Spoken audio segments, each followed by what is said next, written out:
Olá, eu sou o pastor Alberto Rodrigues e estou aqui com mais uma mensagem da Palavra do Senhor. Um vídeo, uma mensagem de edificação para todos aqueles que amam a Palavra do Senhor. E hoje nós vamos falar de um dos milagres de Jesus, o paralítico de Cafarnaum, e poder extrair algumas mensagens e lições importantes desta palavra. Nós vamos tomar como base o texto do Evangelho de Marcos, no capítulo 2, versículos 1 ao 12, que diz: E alguns dias depois entrou outra vez em Cafarnaum, e soube-se que estava em casa. E logo se ajuntaram tantos que nem ainda nos lugares junto à porta cabiam, e anunciava-lhes a palavra. E vieram ter com ele conduzindo um paralítico trazido por 4. E não podendo aproximar-se dele, por causa da multidão, descobriram o telhado onde estava, e fazendo um buraco, baixaram o leito em que jazia o paralítico. E Jesus, vendo a fé deles, disse ao paralítico: Filho, perdoados estão os teus pecados. E estavam ali assentados alguns escribas, que arrazoavam em seus corações, dizendo: Por que diz este assim blasfêmias? Quem pode perdoar pecados, senão Deus? E Jesus, conhecendo logo em seu espírito que assim arrazoavam entre si, lhes disse: Por que arrazoais sobre estas coisas em vossos corações? Que é mais fácil, dizer ao paralítico: Estão perdoados os teus pecados? Ou dizer-lhe: Levanta-te e toma o teu leito e anda? Ora, para que saibais que o Filho do Homem tem na terra poder para perdoar pecados, disse ao paralítico: A ti te digo, levanta-te, toma o teu leito e vai para a tua casa. E levantou-se, e tomando logo o leito, saiu em presença de todos, de sorte que todos se admiraram, e glorificaram a Deus, dizendo: Nunca tal vimos. Jesus está voltando do seu período de pregação e o ministério na Galileia, de lá para Cafarnaum. Cafarnaum hoje é Tel Aviv, a capital de Israel, e que fica a 32 quilômetros a nordeste de Nazaré. Alguns dias Jesus não pôde entrar na cidade abertamente, porque as multidões demandavam cura. Você lê isso em Marcos 1:45. Parece que Jesus desejava entrar nessa ocasião para descansar, mas não havia descanso. No versículo 1 nós lemos: E alguns dias depois entrou outra vez em Cafarnaum e soube-se que estava em casa. Cafarnaum foi a sede do ministério de Jesus, onde Jesus, ao que parece, viveu por um tempo na casa de Pedro. Marcos 1:29. Uma vila bem localizada geograficamente e com acesso ao mar da Galileia. Na casa de Pedro, onde Jesus fez seu quartel-general em Cafarnaum.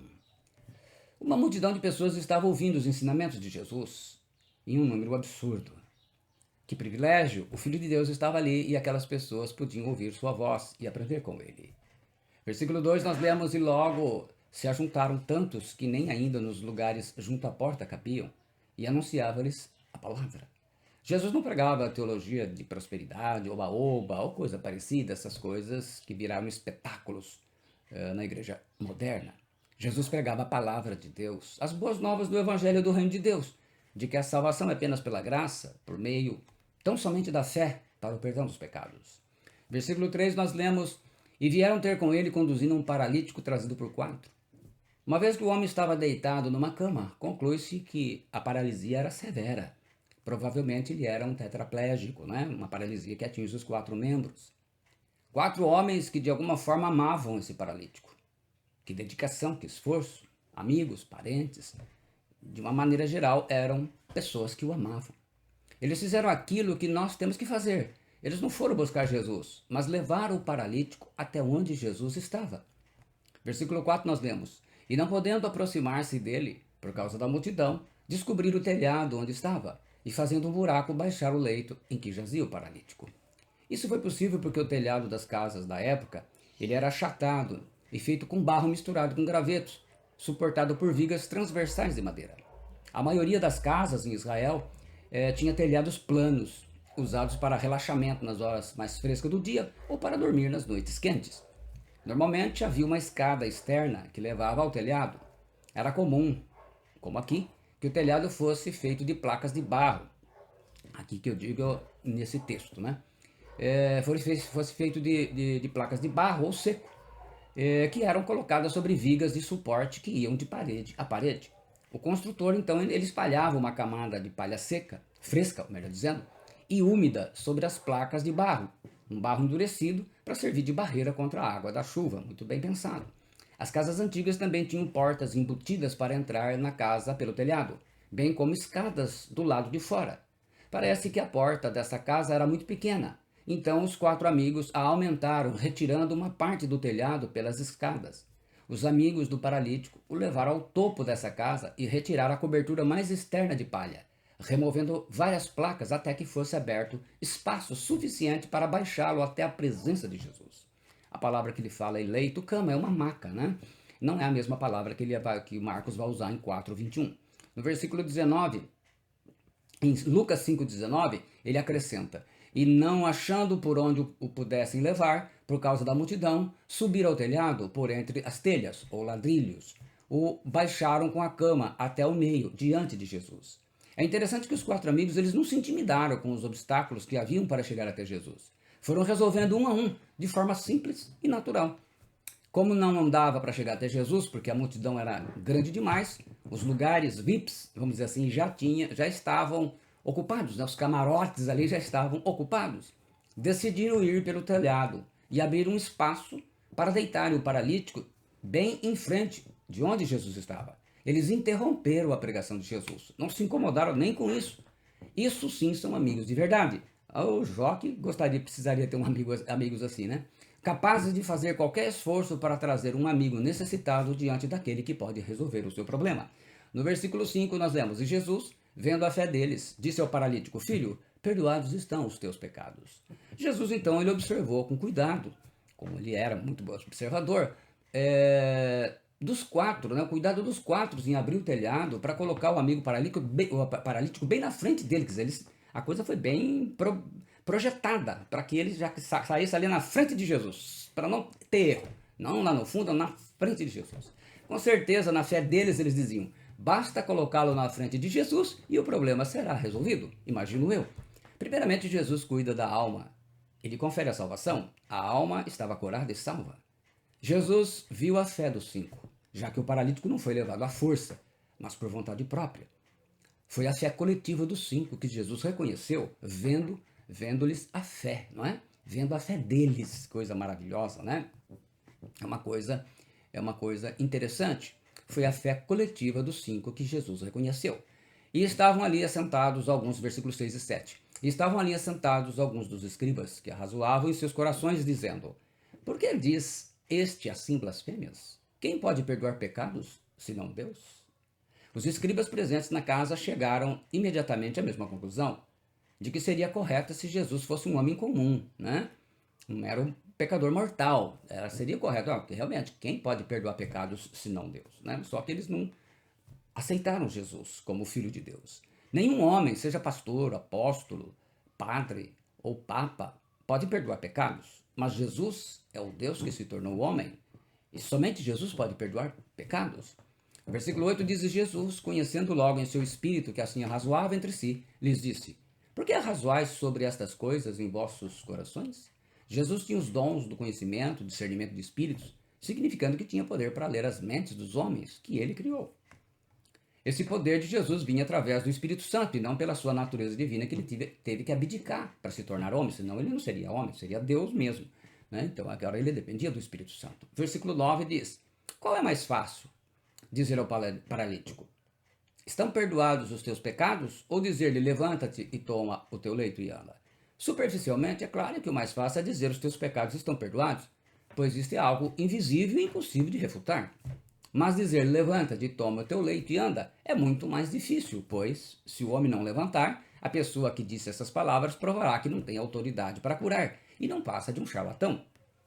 No nível mais profundo, porém, o mais difícil é perdoar pecados, porque somente Deus pode fazer isso ao preço da morte de Jesus Cristo na cruz. A lógica aqui é que se Jesus pode realizar o milagre visível, curar o paralítico, isto é a prova de que Jesus tem poder para realizar o milagre invisível, que é perdoar os pecados. No versículo 10 ele diz: Ora, para que saibais que o Filho do Homem tem na terra poder para perdoar pecados, disse ao paralítico: A gente vê aqui, então, a cura do paralítico. A cura do paralítico, ela comprova que Jesus tem autoridade divina para perdoar pecados. Comprova também que Jesus é o Filho do Homem, que, quando plenamente compreendido, comunicará sua exaltada autoridade. Filho do Homem é o título que Jesus mais usava para si mesmo e constituía uma afirmação implícita de que ele cumpriu em seu ministério o papel de Filho do Homem celestial, lá de Daniel 7, 13 e 14. Versículos 11 e 12 nós lemos: A ti te digo, levanta-te, toma o teu leito e vai para a tua casa. E levantou-se, tomando logo o leito, saiu em presença de todos, de sorte que todos se admiraram e glorificaram a Deus, dizendo: Nunca tal vimos. Qualquer cura verdadeira será manifesta perante todos os homens. Ela se sustenta perante uma investigação. A pessoa curada pode provar que foi curada sendo examinada, né? Por qualquer médico, enfermeiras, né? E o problema não vai ser encontrado. Ele foi de fato curado. Se foi encontrado, não foi. Então, isso é uma evidência. Aí lemos: de sorte que todos se admiraram e glorificaram a Deus, dizendo: Nunca tal vimos. Deus recebe glória somente na cura, não na enfermidade. A pessoa curada pode dar testemunho até mesmo para os médicos e enfermeiras. Aí a gente pensa, quais são as lições que nós aprendemos disso? Nós vamos aprender as lições através da palavra fé. Esta palavra que é traduzida em nosso idioma. No versículo 19 ele diz assim: o primeiro é agir de maneira a inspirar confiança. Lucas 5,19 nós lemos: E não achando por onde o pudessem levar, por causa da multidão, subiram ao telhado e por entre as telhas, né, ladrilhos, o baixaram com a cama até ao meio, diante de Jesus. O paralítico confiou nos 4 amigos, e os 4 amigos se inspiraram na fé do amigo paralítico. Todos tinham fé que Jesus iria curá-lo. A atitude de José do Egito, o andar com Deus, ela inspirou a confiança de Potifar. E nós lemos lá em Gênesis, no 39, e José foi levado ao Egito, e Potifar, oficial de Faraó, capitão da guarda, homem egípcio, comprou-o da mão dos ismaelitas que o tinham levado lá. E o Senhor estava com José, e foi homem próspero, e estava na casa de seu senhor egípcio. Vendo, pois, o seu senhor que o Senhor estava com ele, e tudo que fazia o Senhor prosperava em sua mão, José achou graça em seus olhos e serviu-o, e ele o pôs sobre a sua casa, e entregou na sua mão tudo o que tinha. E aconteceu que, desde que pusera sobre a sua casa, o pusera sobre a sua casa e sobre tudo o que tinha, o Senhor abençoou a casa do egípcio por amor de José, e a bênção do Senhor foi sobre tudo o que tinha na casa e no campo. A verdadeira fé, ela inspira as pessoas. Você tem a certeza de que Jesus irá resolver o seu problema. Fé nos faz agir com confiança, porque sabemos que Jesus Cristo é Deus e sabemos que Ele é o Deus do impossível. A segunda situação é que fé é fidelidade. No versículo 5 nós lemos aí: E Jesus, vendo a fé deles, disse ao paralítico: Filho, perdoados estão os teus pecados. A fidelidade dos 4 amigos em levar o amigo paralítico até Jesus é contagiante. Jesus viu essa fé. A fidelidade do paralítico em não desanimar diante dos obstáculos encontrados, Jesus viu essa fé. Fidelidade é você se manter fiel àquilo que lhe foi confiado. Fidelidade é uma virtude do fruto do Espírito Santo em nossa vida. Em Gênesis 39, nós vemos lá sobre a fidelidade de José. E aconteceu depois dessas coisas que a mulher de seu senhor pôs os seus olhos em José e disse: Deita-te comigo. Porém ele recusou e disse à mulher de seu senhor: Eis que o meu senhor não sabe do que há em casa comigo. E entregou em minha mão tudo o que tem. Ninguém há maior do que eu nesta casa. E nenhuma coisa me vedou, senão a ti, porquanto tu és sua mulher. Como, pois, faria eu tamanha maldade e pecaria contra Deus? Então aqui, a fé, além de não deixa você desistir, ela também não deixa você perder a fidelidade. Você simplesmente continua, mesmo diante de todas as adversidades, contudo sendo contra você. E o terceiro, o significado da palavra fé, emuná, em hebraico, traz o significado de constância. No versículo 11 nós lemos: A ti te digo, levanta-te, toma teu leito e vai para a tua casa.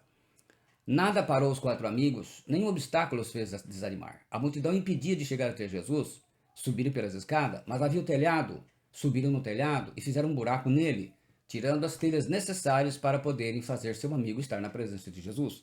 Eles tinham uma missão a cumprir e a cumpriram. Foram constantes, nada os fez parar ou desanimar, nem reclamar. O relacionamento de José também do Egito com Deus era algo constante. Fosse em meio aos bons momentos, como também em meio aos maus momentos. O Senhor estava com José.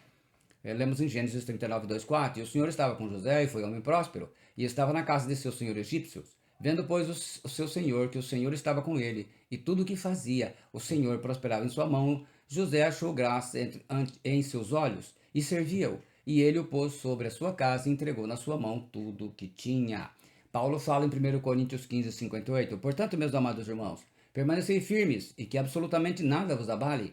Dedicai-vos dia após dia à obra do Senhor, plenamente conscientes de que o Senhor todo o vosso trabalho, que no Senhor todo o vosso trabalho jamais será improdutivo.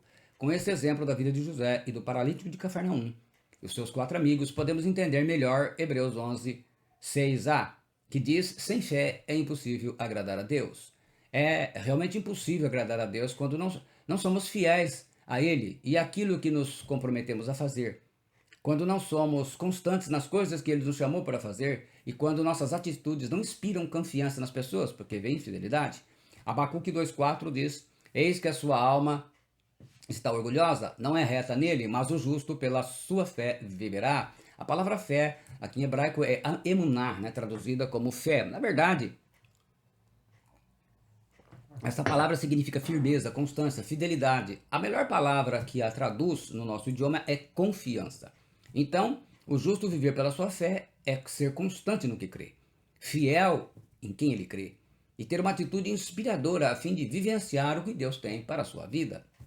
Emuná se deriva da palavra hebraica amã, e é justamente essa palavra que encontramos em Gênesis 15:6, em que diz lá, né, Abraão no Senhor, e creu Abraão no Senhor, e o Senhor imputou-lhe isto com justiça. Outro detalhe interessante é que no mesmo radical da palavra amã, temos a palavra emet e amar, fé emuná. O que é? A definição dessa palavra muitas vezes provoca confusão, pois algumas vezes fica parecendo que a fé é um salto no escuro, rumo ao desconhecido. Quando tomamos a palavra emuná, que significa confiança, a melhor palavra que traduz emuná em português é confiança. A sua definição se aproxima de obediência, e isso está em linha com aquilo que temos nas Escrituras Sagradas. Então, segundo a nossa definição de fé, é a certeza de que estamos aqui por alguma razão e que ao longo da nossa jornada pela vida e sabemos que Deus está conosco, erguendo-nos quando caímos, perdoando-nos quando falhamos e acreditando em nós mais do que nós mesmos acreditamos. E isso não é apenas um pensamento positivo, é um fato, mas não um fato simples. Assim, como temos de treinar para ouvir as grandes sinfonias ou apreciar as grandes obras de arte, devemos treinar para conseguir sentir a presença de Deus em nossas vidas. Esse treinamento se apresenta a nós de 2 formas. Uma é o discipulado, onde aprendemos a obediência aos ensinamentos de Jesus Cristo, nosso Senhor, né? Aprendendo o que Ele nos ordena. Por meio da palavra de Deus, praticamos como cumprir a sua vontade. E é dessa forma que nos abrimos para Deus. Então entendemos que a emuná, a confiança, a obediência, nos permite aceitar riscos e enfrentar o futuro sem temor. Às vezes pensamos que assuntos do espírito não são substanciais se comparados às lutas do mundo real. Mas pense no seguinte: um colapso financeiro ocorre por causa da perda da confiança numa instituição. Os bancos deixam de emprestar quando perdem a confiança na capacidade do cliente de devolver capital levantado. Aí não se acha dinheiro e assim vai. Ora, confiança é uma coisa espiritual e não algo concreto. Entretanto, o mercado depende dela. A palavra crédito vem do latim credo, que significa animaemin, eu acredito.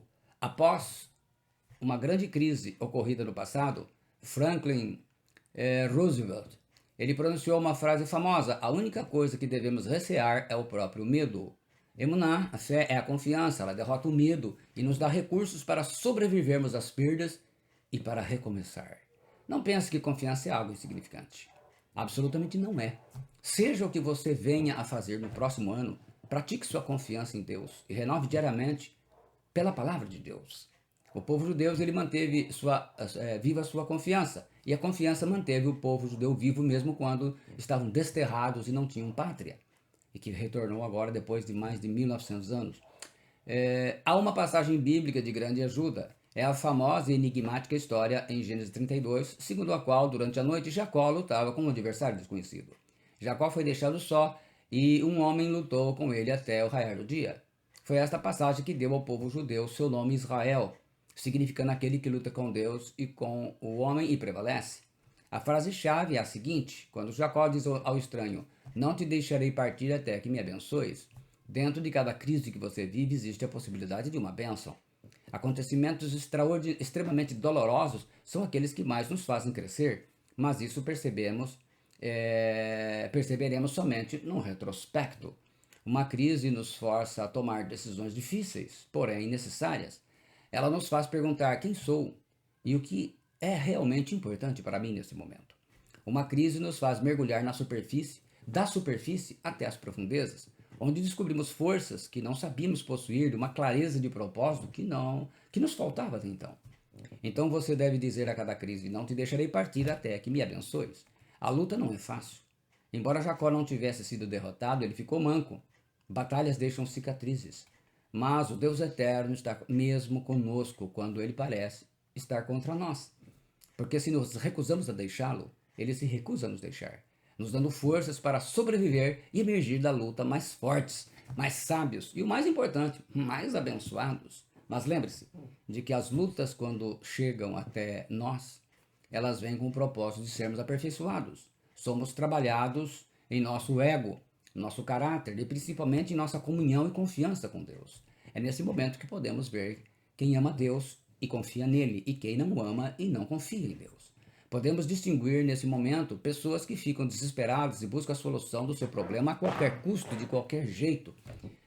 Essas pessoas só querem parar de sofrer. A solução precisa ser imediata, pois estão habituados a terem tudo nas mãos de forma instantânea, a questão do tal do mimimi. Temos também as pessoas que passam pelos problemas, porém reclamam em todo o tempo. Questionam o motivo por que, sendo tão boas, passam por tais problemas, dizem não merecer aquilo. Essas pessoas questionam com suas palavras a soberania de Deus. Deus faz o que quer, com quem desejar e não dá satisfação de suas ações. A isso chamamos de soberania.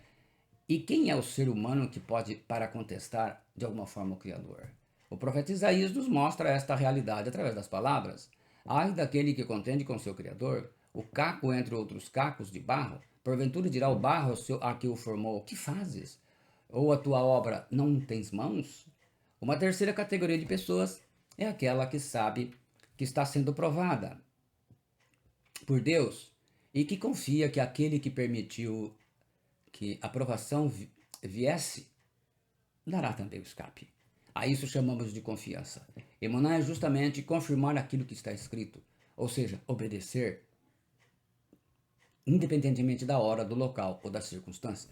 A obediência transcende a tudo, e é esta postura que libera a eternidade, lá da eternidade, recursos para que possamos superar toda e qualquer dificuldade. Efésios 1:3. E quando tomamos esta definição e lemos as Escrituras, entendemos. Isso podemos perceber que a obediência é o alicerce sobre o qual devemos estar. Obedecer é fundamental para seguir em frente com o Eterno.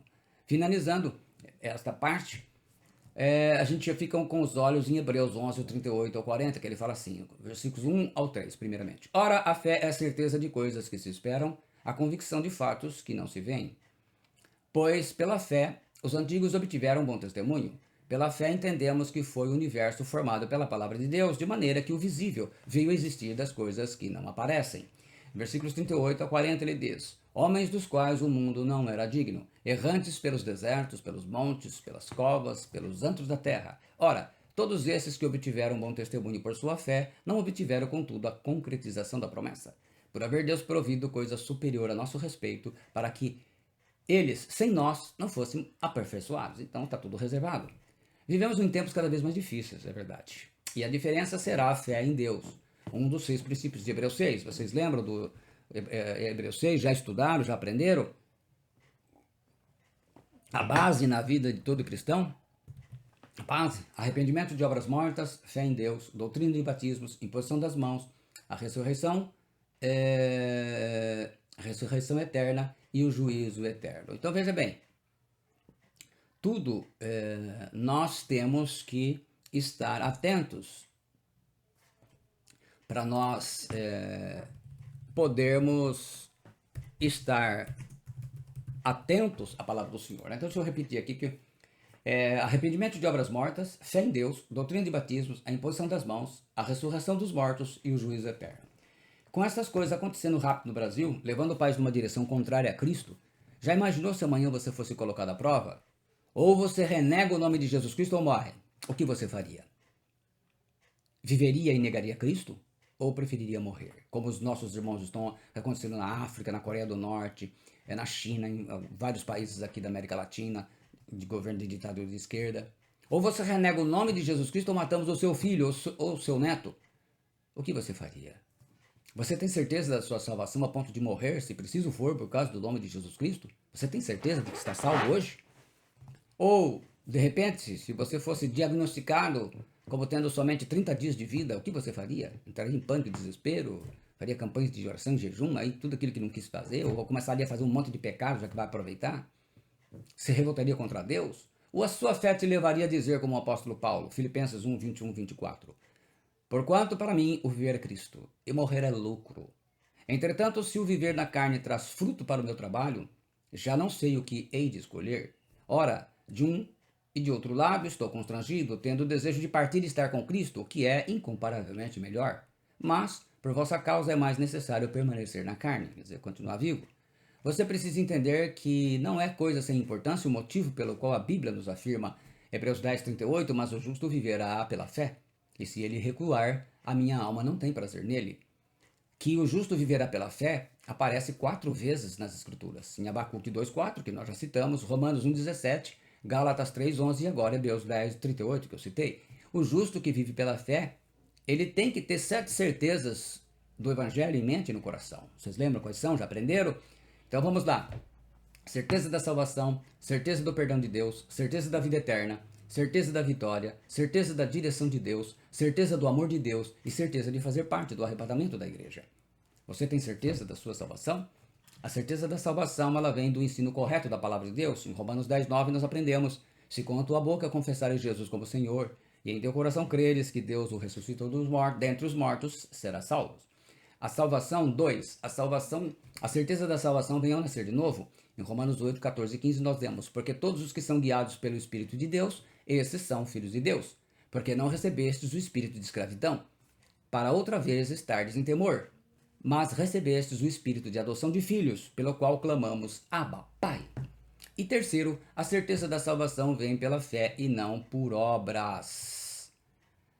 Efésios 2, 8 e 9 nós vemos, porque pela graça sois salvos, por meio da fé, e isso não vem de vós, é dom de Deus. Não vem das obras para que ninguém se glorie. Então, temos aí dito toda esta palavra do Senhor. Então, tudo isso que nós aprendemos sobre fé nos leva a ter uma vida de obediência a Deus. Você precisa entender que a obediência é fundamental ao Senhor. E mais do que isso, viver com uma certeza, porque os tempos estão ficando difíceis e, de repente, podemos estar sendo questionados sobre a nossa fé. E, como eu coloquei, do jeito que as coisas estão indo, de repente você pode passar a ser... Todos nós cristãos temos que fazer uma escolha entre viver renegando a Cristo ou morrer por causa de Cristo. Então, fica aí a pergunta. Se preciso for, você está disposto a morrer para não negar o nome do Senhor Jesus Cristo? A sua certeza da salvação é tão grande assim? Muito bem. Se você gostou, deixe aí o seu comentário, o seu like, o seu gostei. Se você não fez ainda, por favor, e quiser nos ajudar, eu peço que se inscreva no meu canal e acione o sininho de notificações. E compartilhe com o máximo de pessoas que você puder. Deus te abençoe em nome do Senhor Jesus Cristo. Até a próxima. Obrigado.